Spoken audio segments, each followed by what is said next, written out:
রাজ্যের মন্ত্রী শশী পাঁজা তিনি বলছেন তৃণমূল কংগ্রেস নির্বাচন কমিশনকে এক দফায় নির্বাচন করার আবেদন জানিয়েছিল। শুধু তাই নয়, কেন্দ্রীয় বাহিনী যাতে ভোটারদের প্রভাবিত না করতে পারে সেই আবেদনও রাখা হয়।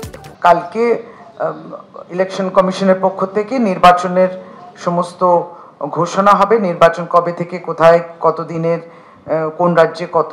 তো আমাদের যখন ইলেকশন কমিশন পুরো বেঞ্চে এসেছিল, সর্বভারতীয় তৃণমূল কংগ্রেসের পক্ষ থেকে প্রতিনিধিত্ব যারা করেছিলেন তারা 2-3টি দাবি রেখে এসছেন যে বাংলায় যেন একটা ফেজেই নির্বাচনটা হয়, ঠিক আছে, যে অনুপাতে সিট আছে সেই অনুপাতে একটা ফেজে নির্বাচন করা যায়, 42টা সিট একটা ফেজে হবে।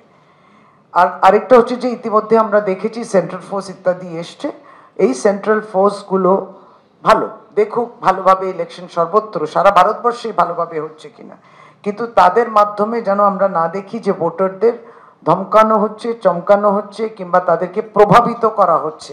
বর্ডার সিকিউরিটি ফোর্স কিংবা সেন্ট্রাল প্যারামিলিটারি ফোর্স তাদের হচ্ছে যে আইন শৃঙ্খলা তারা রাখতে চান, নিশ্চয়ই ওয়েলকাম, কিন্তু সেটা করতে গিয়ে যদি ভোটারদের হেনস্থা করা কিংবা প্রভাবিত করা কিংবা ধমকানো, ইন্টিমিডেট করা, সেগুলো কিন্তু চলতে পারে না।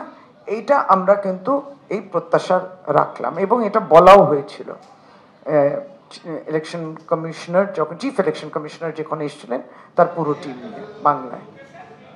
এ রাজ্যে এক দফায় নির্বাচন করার মতো পরিস্থিতি রেখেছে নাকি শাসক দল, পাল্টা প্রশ্ন করছেন বিরোধীরা।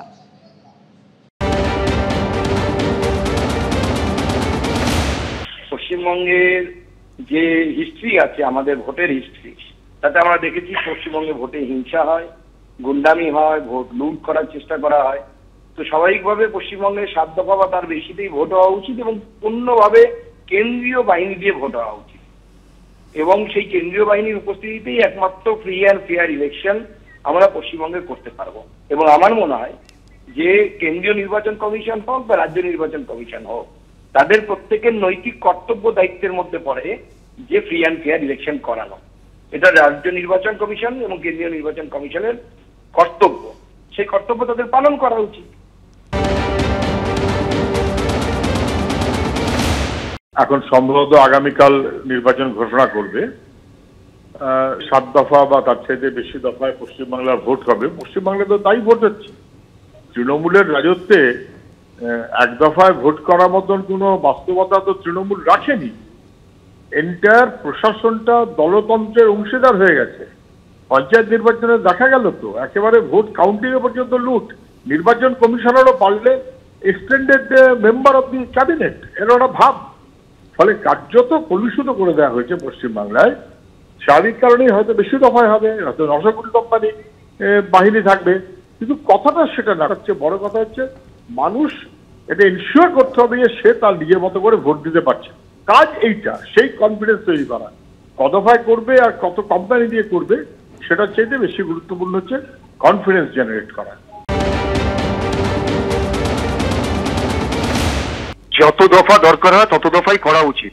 নির্বাচন পূর্ববর্তী এবং নির্বাচন পরবর্তী হিংসা পশ্চিমবঙ্গের মাথায় লেখা আছে।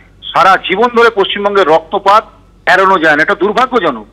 নির্বাচন কমিশনের কত দফা ভোট হলো এটা বড় বিষয় নয়, বিষয় হচ্ছে প্রত্যেকটা মানুষ নির্ভয়ে সুষ্ঠুভাবে তাদের ভোট দান করতে পারলো কিনা, এটা এনশিওর করতে হবে নির্বাচন কমিশনকে। সঠিক সময় পেট্রোলিং, সঠিক সময় এরিয়া ডমিনেশন, সঠিক সময় ভোট দানের জন্য মানুষকে প্রোৎসাহিত করা এবং নির্বিঘ্নে ভোট দেওয়ার ব্যবস্থা করতে হবে, ভয়হীন ভোট দেওয়ার ব্যবস্থা করতে হবে, যেটা পশ্চিমবঙ্গে বিরল।